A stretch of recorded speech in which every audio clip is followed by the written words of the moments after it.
talk about the Great Seal, the prophecy, we talk about the layout of the capital city of the United States, Washington, D.C., which is actually laid out according to a pattern.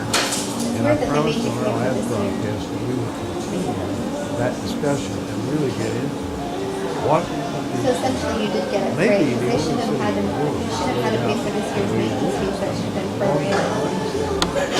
Yeah, it and the Vatican. You have this very predominant scheme where you have this large domed edifice, and it is directly facing from its entry point, directly facing a large obelisk.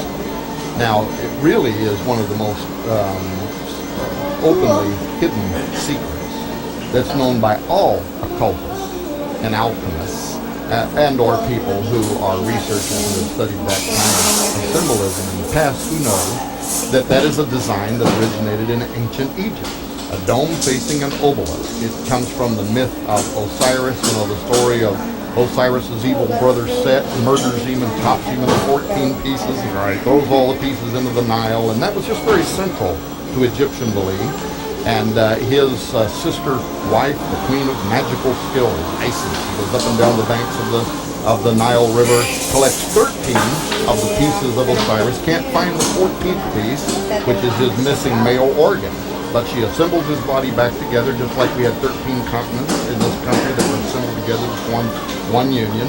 And she creates an obelisk, which then becomes magically representative of his male organ, and she magically impregnates herself. Well, Egypt built an entire magical, alchemical belief system around the dome and the obelisk as representing ever-pregnant belly of Isis and the male organ of the god Osiris. And if you go through ancient Egypt, all of their most important religious edifices, including the largest religious area that was ever built, the temple of Amun-Ra at Karnak. You go there, here's the dome temple of Isis, here's the obelisk of Osiris, and during a festival called Opet, what is it that happens? And I'm coming to a point here that's really important.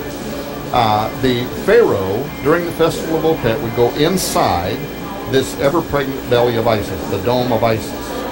A raising of Osiris ceremony was conducted by the Egyptian magicians, the purpose of which was to draw forth the spirit of Osiris through the base of that obelisk, up through where it would magically emit into the belly over here of Isis.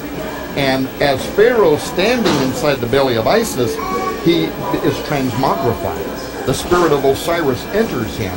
He went in the temple as a man, he comes out, he is a god. He is Osiris in flesh, which is also known as Horus, the son of Osiris. And this way Egypt knows they have divine representation in the leader of their country. Now fast forward to our day.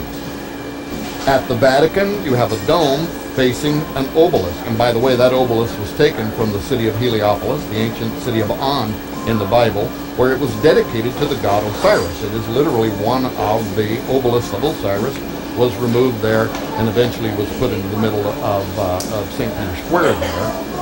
But now you come to the United States. You have a dome. When the founders were building this country, they actually first called it Rome. They were designing it, if you will, after that same ancient pattern from both Egypt and the Vatican. And now, here's the point that's really important. When you talk about occultists and what they believe, and you look at Washington, the dome, and this giant obelisk known as the Washington Monument, the largest of its kind in the world, built by Freemasons in honor of George Washington. It's 6,666 inches high. It's 666 inches wide along each of the perimeters. It's based on a magic square. There's just a tremendous amount of occultism. But here's what I was told by a U.S. Senator. I was doing his radio show. I won't name his name, but I can verify this. And he told me on his show, he said, yes, but were you aware that just what they did in Egypt is what they still do in Washington, D.C., that at the inauguration of every United States president, the raising of Osiris ceremony is conducted by these modern Egyptian magicians in the House of the Temple, the Herodon, right over by the White House, the headquarters of Scottish Rite Freemasonry, for the purpose of what? Mystically instilling the god Osiris in our U.S. presidents? I can't imagine Ronald Reagan would have been interested in that. But they're doing it because they're looking forward to the day when that God is actually going to return and enthrone himself as the leader of this country.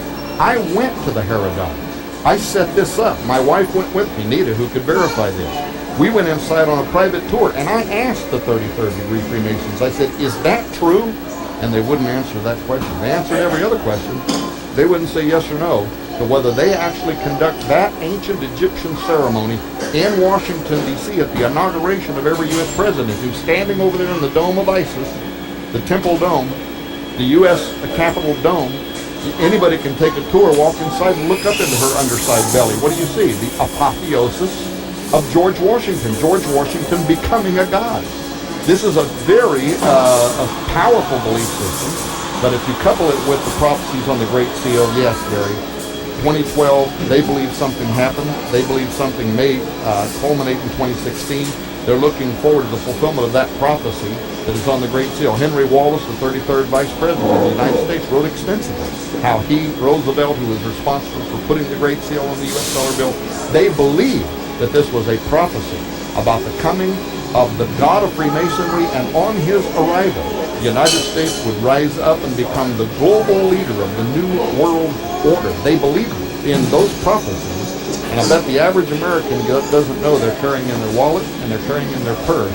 More often than they have the Bible on their person, they're carrying a prophecy about the coming of who we would call the Antichrist, because, as you know, Apollo, which is prophesied to come on the Great Seal, is the same spirit identified in the New Testament as the spirit that will fill the Antichrist, the man of sin. Wow. Friends, if you're like me, your head is spinning.